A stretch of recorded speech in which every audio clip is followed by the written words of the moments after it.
Bonjour à tous, une nouvelle vidéo. J'aimerais partager avec vous comment remplacer les injecteurs sur Mercedes Sprinter. Remplacer les injecteurs et les programmer, ça veut dire faire un codage. Vous voyez, les 4 injecteurs, ils étaient en défaut. Et du coup, j'aimerais profiter avec vous et voir comment les remplacer. Vous voyez là, je les ai préparés avec un produit anti-rouille pour que ça facilite le démontage. Voilà les 4 avec l'ordre. Du coup, comme vous voyez là, il y a aussi les pattes qui tiennent les injecteurs.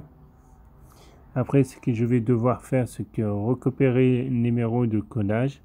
C'est un numéro pour pouvoir les programmer. Il est là.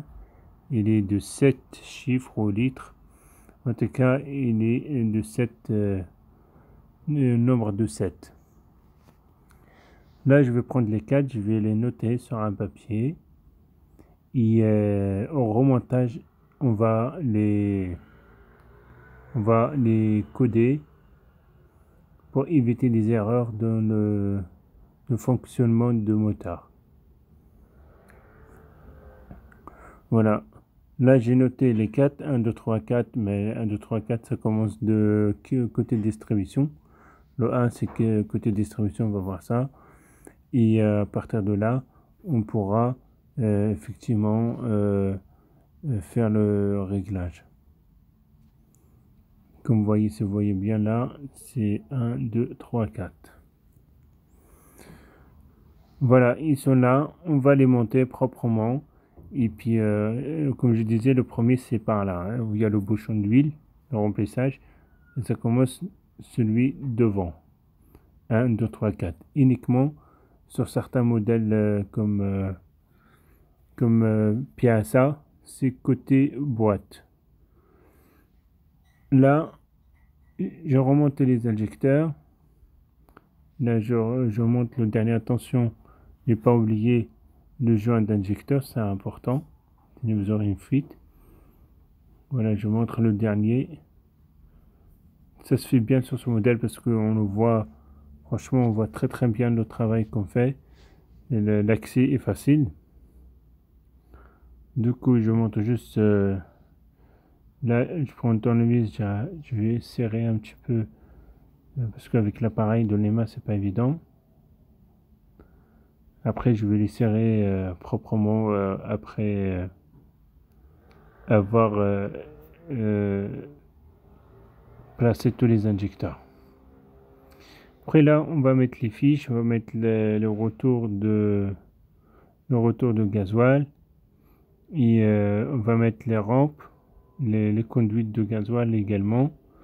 Après, on va passer au codage.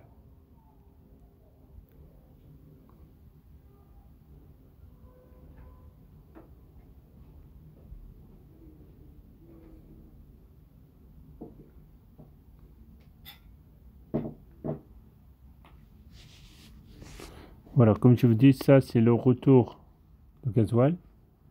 Ça va sur les petites conduites. Il y a des petits joints aussi, il faut faire super attention. Sinon, vous risquez d'avoir des fuites. Bon, à partir de là, comme vous voyez, j'ai tout remonté proprement, les durites, les retours. J'ai marqué les numéros des injecteurs. Après, on va passer au codage. Comme je vous dis, le premier commence de là, côté distribution. 1, 2, 3, 4. Celui-là, c'est le premier, deuxième, troisième, quatrième. Comme je dis, sur les Citroën, Peugeot, les voitures de PSA, le premier commence côté boîte. Maintenant, on va rentrer dans le logiciel Mercedes, exentré. On va sélectionner le véhicule qui correspond, c'est 906. Sprinter 906, vous n'allez pas vous tromper sur le numéro de châssis, il y a marqué 906. Donc on va sélectionner 906. À partir de là, il va reconnaître le calculateur.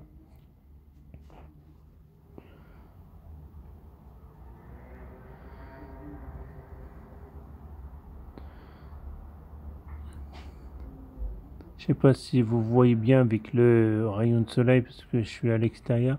C'est un grand camion qui rentre pas à l'intérieur de l'atelier.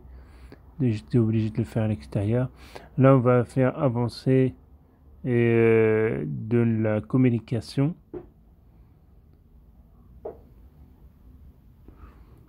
Ici, on va mettre OK. Là, j'ai préparé, comme je disais, les numéros de codage. Là, il va faire un test global. Et à partir de là, on va pouvoir faire notre opération proprement. Je branche tout et là, il faut tout brancher. Bien sûr, sans branchement, vous n'aurez pas de communication.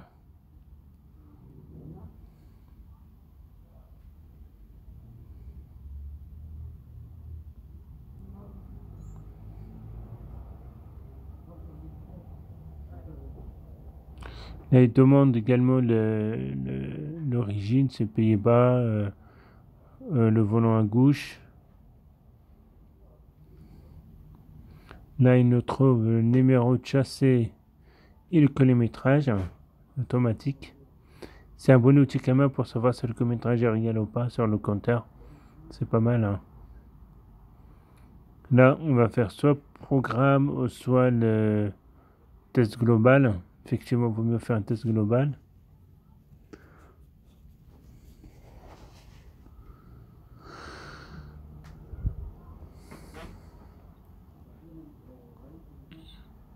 Vous voyez là, la plupart c'est OK. On a un seul, il y a marqué le F, c'est-à-dire il y a un défaut.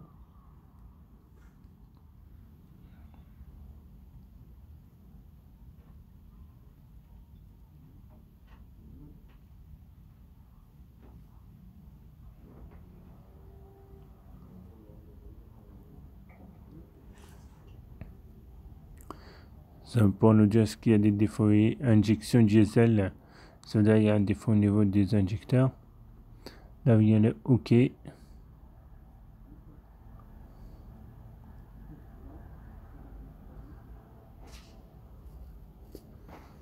on va accepter les conditions de sécurité.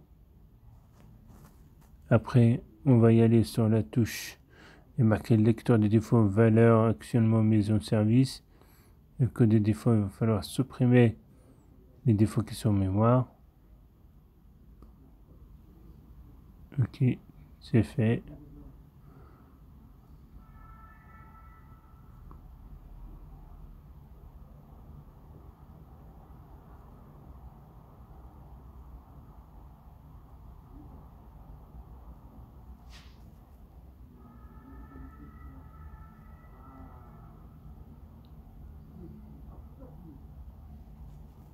Là, on va y aller sur mise en service.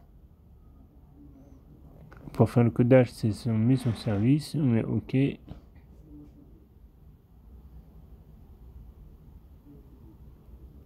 Adaptation du calculateur.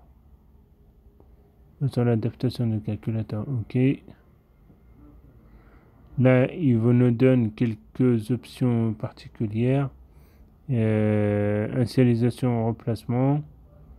Là, débitmètre. Filtre à particules. Non, c'est les injecteurs qui nous intéressent. On va mettre OK. Vous voyez, il nous montre quand même où récupérer le numéro des injecteurs. Il nous montre bien lequel. Les de 7 chiffres ou 7 litres, ça dépend, ils sont mélangés. C'est un mélange entre litres et chiffres. Là, c'est les conditions pour pouvoir faire le tarage des injecteurs.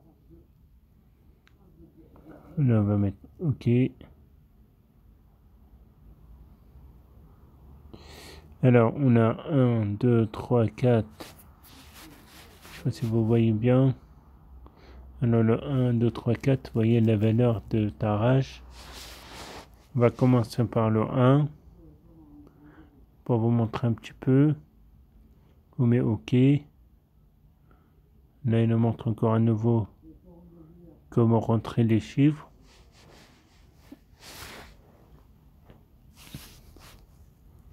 Là, je sais pas si vous voyez bien. Là, je vais supprimer les anciens. Là, je vais mettre celui que je viens de récupérer. Hop. Des fois, c'est un peu compliqué de lire ce qui est marqué sur les injecteurs. Des fois, c'est, je peux dire, super mal fait. Allez, on va mettre OK. Sélectionner.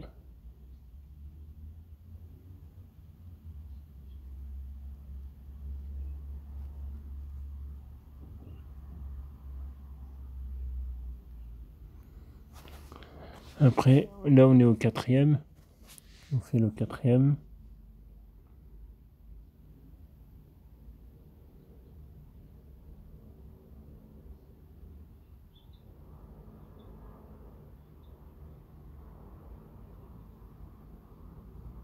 Voilà. Voilà, ils sont pris en compte et l'opération est reçue et vous pouvez démarrer normal. Tout est réglé. Merci beaucoup et à bientôt.